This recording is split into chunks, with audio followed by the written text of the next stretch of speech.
We're playing the Raptors in round 1. It's basically the same team. Their overalls are just worse. Kyle Lowry managed to get all the way down to an 82 down there, probably because he's old as hell at this point. They're 11th in offense, and they are middle of the pack defensively. So they're not bad in either area of the floor, but they're not that great either. So I guess that's why the Raptors would be the 8th seed in the Eastern Conference. Maybe they had a significant injury and I'm just too lazy to check. We're still going to have to watch out for Kyle Lowry pull-up jumpers and DeMar DeRozan weird over-dribbling mid-range turnaround things. Although it's 2K, so he'll probably just attack the rim and do dumb step-backs. They got a bunch of defensive liabilities, one of which is DeRozan. The dude's just not that good of a defensive player. We could attack him. They still have Valanciunas at the center position, so we can just kill him in pick and rolls with Marvin Bagley all day long. Shout out to the 76ers. And, who the hell is Billy Preston? They drafted him somewhat recently, I think. If we look at his stats here. Yeah, they drafted him in 2018. I mean, his stats aren't bad, but they don't really jump out at you either. He doesn't really excel at any one thing. And if I'm looking at his three-point shot, dude can't shoot from outside, so that's a good sign immediately for us. But he's also terrible defensively, so they have 3 starters who are just not good on defense, which means this really shouldn't be that difficult. Do we have a reason to fear Toronto in this series? I don't know, man. The way 2K is, they'll have a team that's not looking so good just come out of nowhere and be way better than you expect them to be. Truth be told, Game 1 is not the most interesting one that you're going to watch in this video. Game 2 and beyond are way more exciting for this series. We get through the whole series in one video, so there's that for you. What's Kyle Lowry going to do? Well, he had a lane after he got by Kemba Walker, but unfortunately, just the spacing just sucked. Norman Powell's already tired, which is good for us. He showed off way more offensive stuff than you'd probably want him to on that one. I mean, I like Norman Powell, but I don't really want him attacking the rim if he's on my team. I want him more as like a lower usage kind of guy. Thad Young is back, and with the D release on a three-pointer, he still makes it in, so there's that for you. The 5-out offense, man. Usually I would have Aaron Gordon already in the game at this point, but I just wanted that. The spacing and the shooting, it's good stuff. Also, they're starting, well, they're not starting, but they're playing Costa Koufos in crunch time for reasons that I don't really know, but then again, if Valanciunas is your other option, maybe it's not that bad. Apparently, Norman Powell is their leading shooter, because the dude's taken all the shots for them so far. Lowry's trying to do something, and I actually brought the help with Tatum off of the dude who can't shoot. Preston, I think it was, unless I already forgot his last name. But Lowry still beat me on that one, but Ibaka, he got beat by Aaron Gordon pretty bad on that one. Whenever the CPU starts doing the full court press, that's when you know you got an easy 2 points coming. So game 1 is through. We're up 1-0 in this series. Kemba Walker was yelling at Aaron Gordon to give him the ball. Hopefully he gets over it. He's jumping around right now. Okay, Kemba Walker, he's fine. Game 2 was a little better, because immediately we're only up 2 points. Tatum is posting up on, I believe it's the Preston dude still, but he's got me warped to where I can't even move. Costa Koufos is still in there.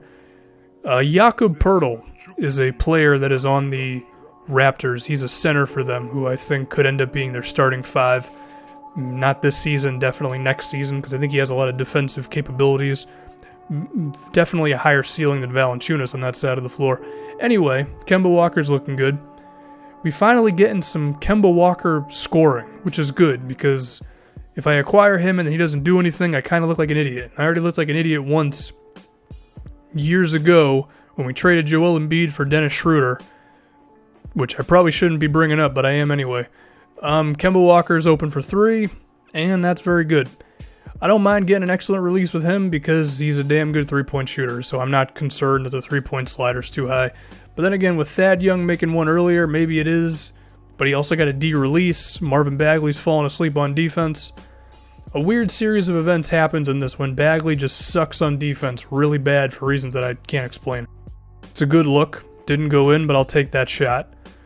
My dad would hate that, because the moment that a three-pointer misses, he doesn't care if it's open or contested, he thinks it's a bad shot. He doesn't watch my videos though, so we'll be okay. Tatum has been playing some decent defense in this whole thing. Even if Tatum might not be a natural defensive player, he has improved, and he's also a decently big dude, so that helps him out. You may have just heard my phone hit my desk. Aaron Gordon, you know, his usage may be lower and his scoring might only be to like 10 points a game, but the rebounding is high, the assists are high, and he just kind of does a lot of really good stuff for us, Aaron Gordon. I had to take control of Bagley on that one, and Valanciunas still scored on us. I'm calling something for Tatum, and this one was really awkward because I thought the CPU was going to get back to me, so that's why I pump faked, but then they didn't, and I guess if you pump fake and then immediately tell your guy to shoot, it turns into a fadeaway, or maybe I just had the thumbstick back to fade away and I didn't realize I did. Well, it was really awkward is what I'm getting at here. We're going to the free throw line on a really not theatric play. I just kind of ran forward and some dude tried to strip Tatum, and then, well, I got 2 points out of it, so I guess I'll take it. Dwayne Casey is no longer the coach of these guys. He's on Milwaukee, which means their offense might be a little more detailed to where I'm forced to defend it a little bit more, or Norman Powell will just take a bad shot. Has DeRozan attempted a single shot in this entire thing? Why is Norman Powell the one shooting the ball all the time? I don't know. I got by Kyle Lowry for a second, but I didn't have room to actually attack off of it. That worked out pretty well. That was a pretty bad play in terms of spacing, but we made it work out with Bagley anyway. Sometimes I'm a little too impatient on pick and rolls, and I go before the other guys have gotten out of the way, which is a thing I shouldn't do. Speaking of bad spacing, the Raptors' spacing was pretty bad on that one. The Hall of Fame CPU cheese attempt, even though we're not on Hall of Fame, we're on Superstar, with a little adjusted sliders. I should show the sliders at the end of this video. That's what I should do. Anyway, we're up 2-0 now. I like the all blue from the Orlando fans. It's a nice touch from 2K. And then we got to look at the head coach of one of these teams. I don't know who. So then we get to game 5. We're going to win because you look at the timestamp as well as the difference in score. But Jason Tatum has a pretty high point total at the moment. So as a result, I got to try to get him an open three-pointer. And you're going to see how many points he has once he actually has the ball in his hands, which is going to be in a second. He currently has 44 points, which is now 47 points. So we're going for a 50 bomb with Jason Tatum, which is the only reason we have to care about this last little segment of this game. Valanciunas scores. With 11 seconds left, I don't think that's enough time to actually call a play for Tatum, which means I have to call a pick and pop, which doesn't really work anymore because, I don't know, 2K, they've gotten better at defending pick and pops.